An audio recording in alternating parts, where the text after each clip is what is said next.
양소영 변호사의 상담소, 양담소를 찾아주신 여러분 환영합니다. 양소영입니다. 그는 불확실한 장래에 대한 불안과 헤어진 연인과 재결합을 하기 위해서 한 점집을 찾았습니다. 그를 만난 무속인은 기다렸다는 듯이 해괴한 점괘를 내놨는데요. 너의 돈을 내가 갖고 있어야지 일이 잘 풀린다. 돈이 없으면 대출을 받아 나에게 주면 된다. 내가 돈을 갖고 있다가 한 달 후에 일이 잘 풀리면 돌려주겠다. 이런 말을 하는 겁니다. 이런 무속인의 말을 철석같이 믿은 그는 1,800만 원을 건넸습니다. 한 달 뒤 그는 정말 일도 잘 풀리고 돈도 돌려받았을까요? 법무법인 승인 양소영 변호사입니다. 사실 저희가 변호사를 하다 보면요. 실제로 일어나는 상담 사례가 정말 영화나 드라마보다 더한 경우가 많은데 이런 것도 참 비슷한 사례인 것 같습니다.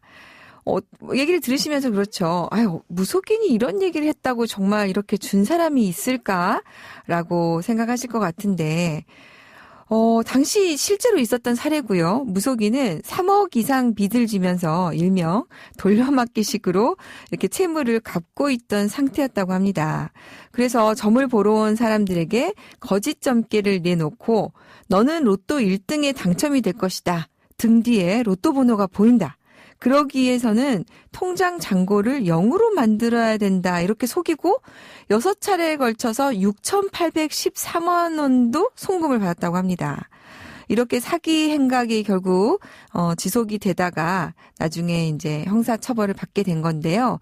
징역 3년의 실형을 선고받았습니다. 피해자가 여러 명이어서 더욱이 그렇게 결과가 났던 것 같습니다. 재판부는 피고인에게 사기죄 등으로 집행유예 기간에 있음에도 불구하고 이미 또 이제 이런 일이 있었던가 봐요. 집행유예 기간에 있었음에도 불구하고 유사한 방식으로 범행을 저질렀다. 거액의 금원을 편취하고 피해 회복 조치가 제대로 이뤄지지 않았다라고 해서 실형 3년을 선고했습니다. 사실 피해자 입장에서 보면은 3년이 적다고 느껴질 수 있는 기간일 수도 있습니다. 사람들에게 몇 천만 원 돈이 적으면 적지만 또 어떤 사람에게는 전 재산이 되는 경우도 있잖아요. 로또 번호가 보이면 본인이 로또를 사면 그 돈으로 돈을 갚으면 됐을 텐데. 결국에는 전부 다 거짓말이었던 것이죠. 자, 여러분, 이럴 때 우리가 하나 생각해 봐야 될 게 있습니다. 이런 얘기를 들었을 때 왜 그분들은 누군가에게 친한 친구에게 내가 이런 얘기를 들었는데 이거 어떻게 생각해? 왜 한번 물어보질 않았을까요? 그러면 친구들이나 주위 사람들이 너 안 돼. 그걸 믿어? 라고 얘기해 줬을 텐데요. 혹시 이 방송 들으시면서 이런 얘기 들으신 분들 좀 꼭 옆에 사람에게 물어보시고요. 더 좋은 거는 변호사에게 좀 물어보셨으면 좋겠습니다.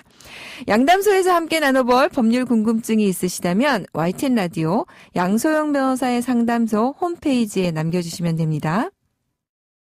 화나고 답답하고 억울한 당신의 법률 고민 함께 풀어볼게요.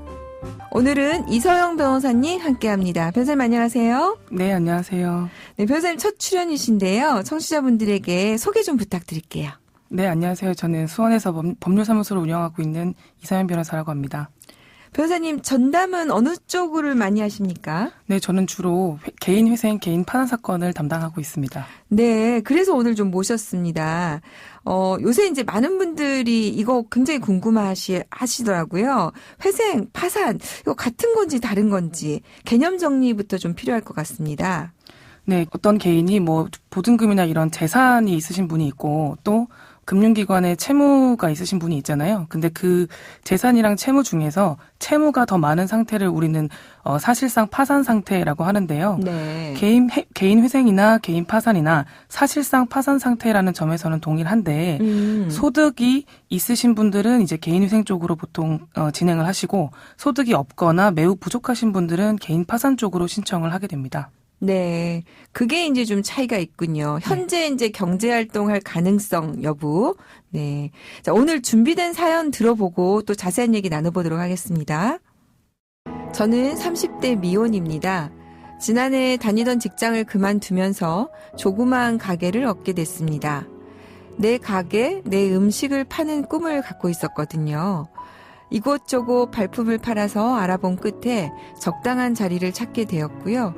권리금 2천만 원을 주고 모아둔 돈이 부족해서 상가 보증금 관리비 창업 비용에 사용할 목적으로 5천만 원 대출을 받아서 지난해 말 식당을 열었습니다. 개업 초기엔 장사가 잘 되는 듯 싶었는데요. 3개월 후 코로나19가 확산되면서 갑자기 손님이 뚝 끊기더니 이제는 대출금 이자와 월세를 감당하기도 어려운 상황이 되었습니다. 여기저기 대출에 현금 서비스까지 1년 가까이 돌려막기를 하다 보니 빚이 늘어 이젠 이자도 감당하기 어려운 상황이 됐습니다. 이런 상황이면 저도 개인회생으로 채무를 해결할 수 있을까요? 네, 코로나19 사태가 정말 이거를 알고 하신 게 아니잖아요. 그죠? 네. 하필이면은 그때 개업을 이렇게 식당을 하셔가지고 장기화되면서 이런 상황에 놓이신 분들이 굉장히 많을 텐데요. 자, 이런 경우에는 어떤가요? 개인회생이 가능할까요? 네, 먼저 이분의 경우에도 고민이 많으실 텐데 현 상황에서 식당을 계속 운영할지 아니면 식당을 접고 취업을 해야 될지를 먼저 판단을 해야 됩니다. 네. 만약에 식당을 계속 운영을 한다면 본인의 매출, 월 매출에서 비용을 공제한 순소득이 적어도 1인 가구 최저생계비인 약 105만 원, 정확하게는 105만 4,316원인데요. 이 이상이 되어야 되고 순소득이 이 1인 가구 최저생계비에 못 미친다면 변제 계획 수행 가능성이 떨어지기 때문에 개인회생을 할 수 없습니다. 아, 그런 금액의 기준이 있군요. 네네. 그러면은 순소득이 105만 원이 이제 이상이 된다면 그 다음에 이제 이게 통과가 되면 네. 구체적으로 어떤 방법으로 개인회생은 진행이 되나요? 네, 이 신청인이 평균 순소득액에서 105만 원을 제외한 나머지 금액을 변제 재원으로서 법원에 매월 납부를 하면 네. 법원에서 채권자들한테 채권액의 비율대로 매달 지급해주는 방식이 개인회생인데요. 기간은 보통 6개월 정도 소요가 되고요. 요새는 코로나 때문에 인가 시기가 조금 밀리고는 있는데 대체적으로 6개월 안에 심사가 모두 끝나고 있습니다. 네. 그리고 변제금 납부는 36개월을 기본으로 하고요. 예외적으로 납부해야 될 변제금에 비해서 소득이 너무 적은 일부 채무자의 경우에는 변제 기간을 최대 60개월까지 늘리는 경우가 있습니다. 네. 그러니까 이제 이게 중간에 법원이 개입해서 개인이 좀 채무를 갚아가는 것을 좀 이렇게 조율해 주는 것이다. 이렇게 보면 되겠군요. 개인회생 제도는. 네. 그러면 만약에 식당을 접고 다른 곳에 취업을 하는 경우에도 개인회생 절차는 진행할 수 있습니까? 네. 채무자 회생 및 파산에 관한 법률 제579조에 보면 네. 개인회생은 수입을 얻을 가능성이 있는 급여소득자 또는 영업소득자 등이 신청을 할 수 있도록 되어 있기 때문에 식당을 접고 취업을 계획하고 있다면 급여소득자로 취업을 하게 된 후에 즉시 개인회생 신청이 가능합니다. 그러니까 아직 급여를 받지 않은 상태에서도 신청을 하실 수가 있고요. 네. 다만 신청 후에 일정 기간 동안 수령한 급여 내역을 증빙 자료로 제출해야 되는데요. 보통 3개월 정도 제출하고 있습니다. 네. 그러면 이제 우리 사연 주신 분이 지금 한다면 지금의 이제 매출 상태를 가지고 신청을 하고, 네. 급여를 이제 나중에 이제 취업을 할 것 같으면 이걸 정리한 이후에 이제 급여가 나온 이후에 하고, 네, 이렇게, 예, 시기가 조금 변동이 있겠네요. 네, 그렇습니다. 시점이. 네. 네. 자, 급여 소득자일 때는 그럼 변제금 산정 방법은 어떻게 됩니까? 네, 변제금 산정은 급여의 실제 지급액을 기준으로 하는데요. 실제 지급액이라고 하면 세전 소득액에서 4대 보험 등을 공제한 세후 소득을 기준으로 하는데요. 네. 여기서 아까 말씀드린 최저생계비 약 105만 원을 제외한 나머지를 변제금으로 산정하는 것이 원칙이고요. 아까 말씀드린 사례자의 경우에는 이전에 식당 영업을 통해서 일부 소득이 있었다고 하더라도 요거는 반영하지 않고 새로 취업한 곳에서의 급여만 기준으로 산정을 하고 있습니다. 네. 그리고 이번 사례자의 경우에는 미혼이시잖아요. 그래서 부양가족이 없기 때문에 1인 가구로 지금 그 말씀을 드린 건데 네. 만약에 이분이 이제 결혼을 하셔서 미성년 자녀가 있으시다면 그런 부양가족에 대한 생계비로 일정 금원을 이제 추가 공제를 하는 제도가 있고요.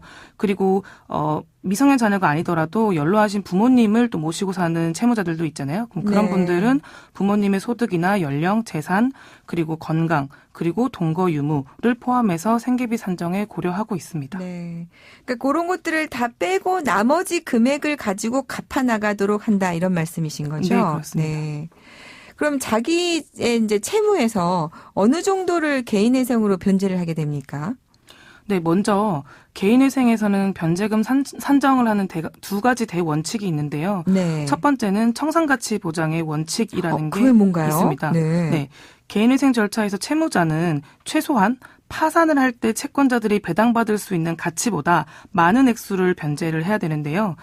위 사연의 경우에 사례자의 소득이 만약에 월 180만 원이라면 원칙적으로는 1인 가구 최저 생계비 105만 원을 제외한 약 75만 원 정도를 36개월 정도 납부를 하게 되는데요. 그 36개월 정도를 계산을 하면 총 금액이 약 2,700만 원 정도 되거든요. 네. 네, 이렇게 될 텐데, 만약에 이분의 경우에 상가 임차 보증금이 3천만 원 정도 된다면, 아까 말씀드렸던 2,700만 원보다, 상가 임차 보증금인 그 3천만 원이 더 높잖아요. 네. 그래서 원래는 변제할 재원이 2,700만 원을 기준으로 산정을 해야 되는데, 3천만 원으로 조금 올라갈 수 있다. 이렇게 보시면 되겠습니다. 아. 네. 그리고 두 번째로는 수행 가능성의 원칙이라는 게 있어요. 이거는 변제 계획안이 채무자가 수행 가능한 방식으로 진행돼야 된다는 건데, 예를 들어서 이분이 미래에 증여받을 재산이 있다. 뭐 이런 걸로는 신청이 불가능하고요. 또는 월 변제금이 아까 말씀드렸듯이 이제 105만 원을 산정하는 이유는 결국 이분이 최소한의 의식주를 해결하기 위한 비용인데, 이거를 뭐 최소한으로 내가 50만 원만 쓰고 나머지를 갚겠다 이런 방식으로는 이제 하기가 어렵다는 거거든요. 네. 그래서 그 두 가지 원칙을 전제해서 그 개인회생의 변제금을 산정하고 있습니다. 네. 그러니까 이제 너무 그러니까 면피를 하기에는 막는 게 이제 청산가치 보장의 원칙이고, 네. 채권자도 보호를 또 해야 되니까. 네네. 그렇지만 또 너무 무리하게는 하면 안 되니까 네. 수행할 수 있도록 한다. 이런 말씀이신 거군요. 네, 그렇습니다. 네. 개인회생을 준비하는 분들에게 자 마지막으로 주의할 점 말씀해 주시면서 마무리를 하도록 하겠습니다. 네, 식당을 뭐 유지를 하던 아니면 폐업을 하시던 그 아까 말씀드렸던 임차보증금이나 재고자산 등이 개인회생 재단으로 편입된다는 거를 주의하셔야 되는데요. 네. 보통은 채무자들이 자기 통장에 돈이 없으니까 재산이 없다라고 생각을 하시는 경우가 많거든요. 하지만 실제로 회생을 할 때는 그런 부분이 청산가치로서 고려가 된다는 점을 좀 주의하시면 좋겠고, 두 번째로는 개인회생을 하기 직전에 그나마 남아있는 본인의 재산을 친구들이나 뭐 아니면 부모님들한테 이제 갚아주는 경우들이 있는데, 그런 경우에는 이제 편파 변제로서 법원에서 불이익을 받을 수 있기 때문에 그런 부분을 좀 주의하시면 좋겠습니다. 네. 오늘 도움 말씀 주셔서 감사합니다. 네, 감사합니다. 양소영 변호사의 상담소 양담소는 다음 주 월요일 다시 문을 엽니다. 끝곡 에릭남의 목소리로 브라보 마이 라이프 들려드릴게요. 지금까지 양소영이었습니다.